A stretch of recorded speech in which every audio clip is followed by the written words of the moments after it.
Hello everybody. I'm going to try and make a video here about Chapter 11, Section 1, Rolling Motion. Try to do a little review for you guys. Hopefully this helps. So, Section 1 is basically about three things. Connecting the center of a wheel to how the wheel spins, looking at how energy is affected from a rolling wheel, and how do we look at torque from a wheel? Meaning, does gravity provide the torque or does friction provide the torque? And actually, you could answer it either way in some problems based on the point of rotation you would like to use. But let's start with the beginning stuff. As we talked about before spring break, we know that the velocity of the center of mass of a wheel is very much the same equation that we saw in Chapter 10. So before we learned that the linear speed v at the outermost point of a wheel would just be r times omega, the angular speed, where r would be the outer radius of the wheel. Well, it turns out that since the arc length that is used by the wheel to move forward is the same arc length that's used by the center of the wheel to move forward. And by that I mean, however the wheel spins, the center of the wheel moves that same arc length distance linearly forward. Okay? And so we could write that as S equals R theta. So the last one would be acceleration, R alpha. You know all of these already. Okay? So the center of a wheel will move r omega worth of linear speed. The center of a wheel will move a distance equal to the arc length that the wheel spins through. And the acceleration of the center of the wheel would be radius, outer radius, times the alpha. Now keep in mind this also applies to anything connected to the wheel. If we're talking about a car, a bicycle, a dirt bike, whatever it is, however the wheel moves linear forward, so does the body of the vehicle move linearly forward. So if you want to know the speed of a car and you know the omega and the radius of the wheel, you can very easily figure out how fast the car is moving. Now keep in mind, this arc length is literally how much the wheel spins around, but it's also how far the wheel moves forward if it's doing rolling motion. Rolling means that the spin is what's creating the linear motion for that circular object. So that's the basic idea using equations we've seen before. You use these to figure out velocity, acceleration, and displacement essentially based on the angular stuff. The next big part about this is looking at conservation of energy. So let's start with a little bit of review. Let's say we were going to have a box go down a hill. If a box goes down a hill, and let's start it at rest. If a box goes down a hill, starting at rest, it'll start with potential energy, and at the bottom of the hill, it'll have kinetic energy, linear, regular kinetic energy. So we would see this as mgh equals 1/2 mv squared. You'd cancel the masses, and you could say the velocity is the square root of 2gh. Pretty simple. We've done it a million times. Now, it'd be silly to ask that box to actually rotate as it goes down the hill, but let's say that we replace the box with something circular, like a wheel. I'm going to make this hill just a little bit longer. And this hill would have an angle to it.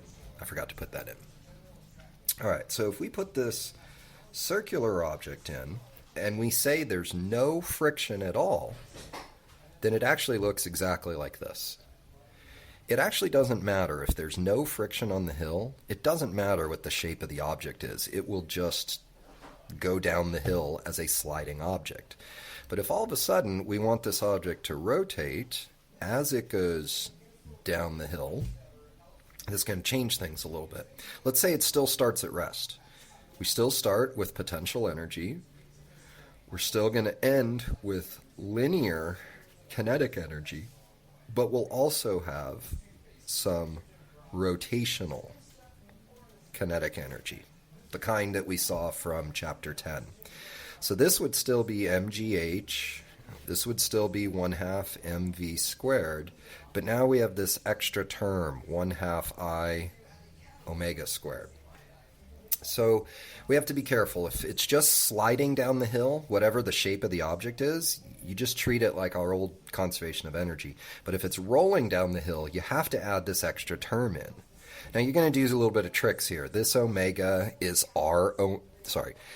this omega would be v over r. So when you square it, you get v squared over r squared, and the I is probably 1/2 mr squared if it's a cylinder.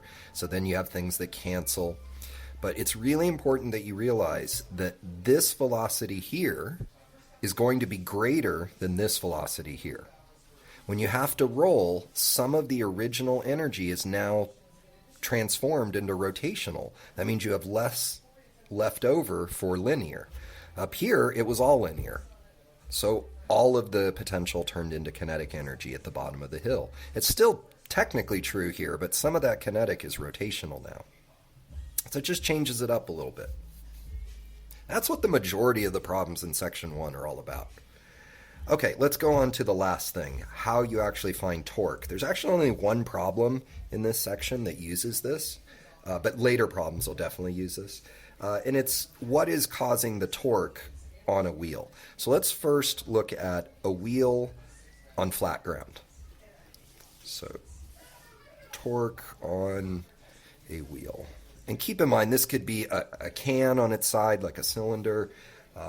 It could be anything circular. It could be a sphere of some kind. But you'd need to look up what the moment of inertia is for that sphere then. Okay, so let's say this is on flat ground. If we had a wheel just sitting on flat ground with nothing acting on it, it wouldn't do anything. It wouldn't go anywhere. It would just sit there like a car that's being parked. You'd have the force of gravity acting on it, but since this point of rotation you'd probably think of being the center of the wheel, the force of gravity is through the center, and so it doesn't rotate. And even if you think of the bottom of the wheel as the point of rotation, the force of gravity goes through it, so there's no torque. There's no rotation. That's why a wheel on flat ground doesn't just start rolling on its own. The force of gravity is through the center of the wheel, therefore there's no distance away from the point of rotation, and it also goes through the bottom of the wheel. So like no matter what, there is no way for this wheel to start moving until you apply a force to it.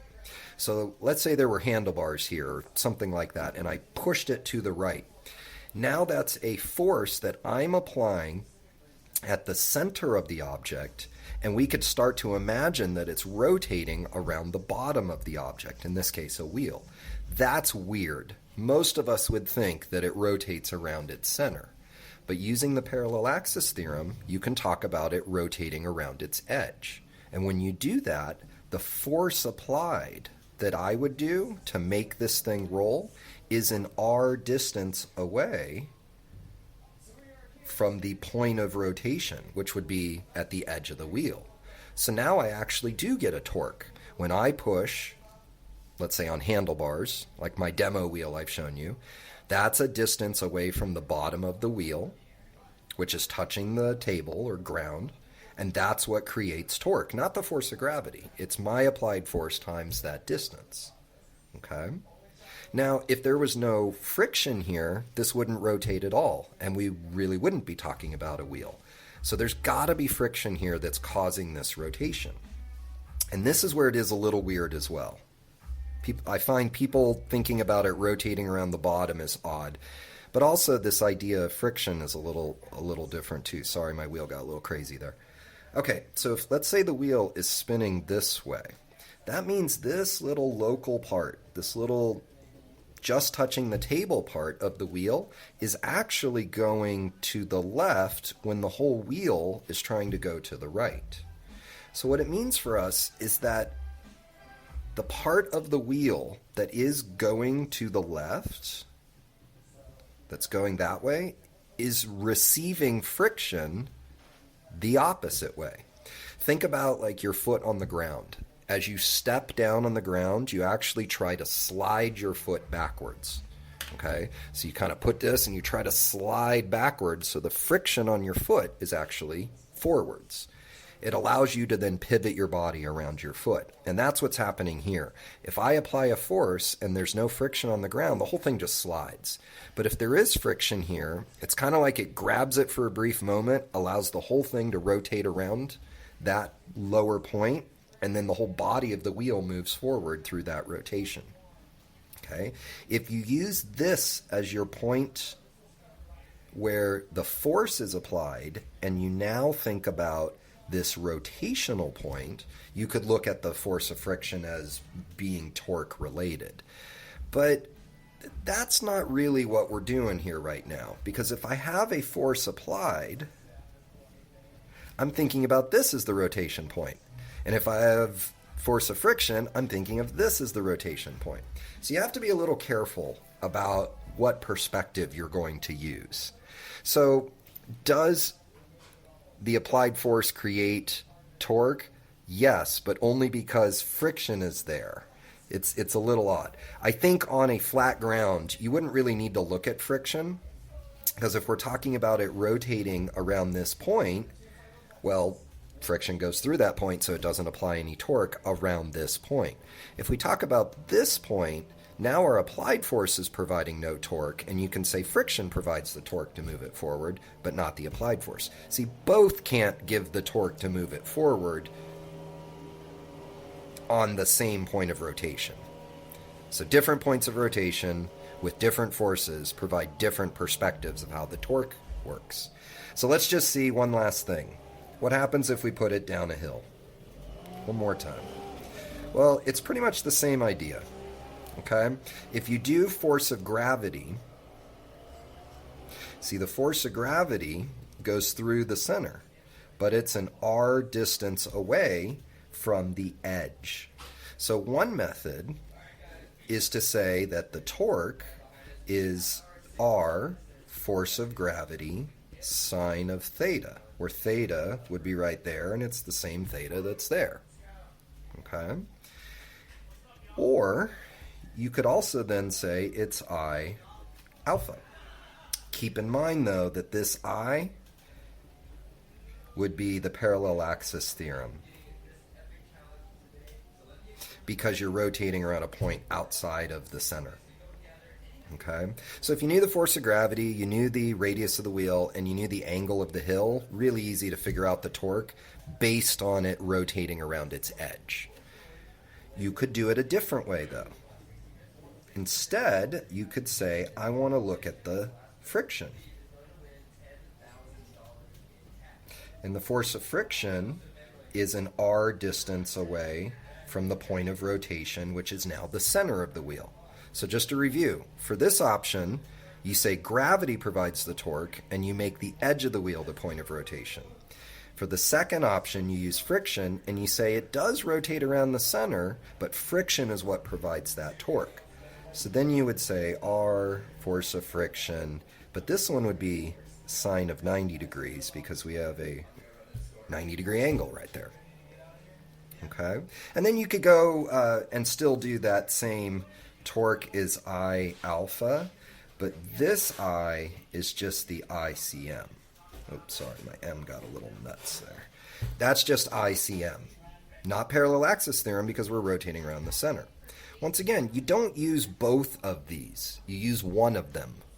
If you want to know the torque provided by gravity, you got to rotate it around the edge. If you want to know the torque provided by friction, well, you rotate it around the center. Same thing if it's on flat ground. If you want to know the torque I'm applying to make it rotate, then you don't look at friction, because we're actually talking about it rotating around the edge. If you want to know why a wheel rolling down a flat street it has torque, you could look at friction and its distance, but now you rotate around this point and you don't look at the applied force. So I hope this helps give you guys a little better idea of how we use some of our old Chapter 10 equations. We use some of our old conservation of energy from 7 and 8, but we alter it a little bit. And then number 5 has a little bit of this in it. They want you to use the force of gravity method, but I think you use it to find the acceleration, or alpha. But I wanted you guys to see this one more time so you get an idea for how we look at torque on a wheel. All right, that's it for now.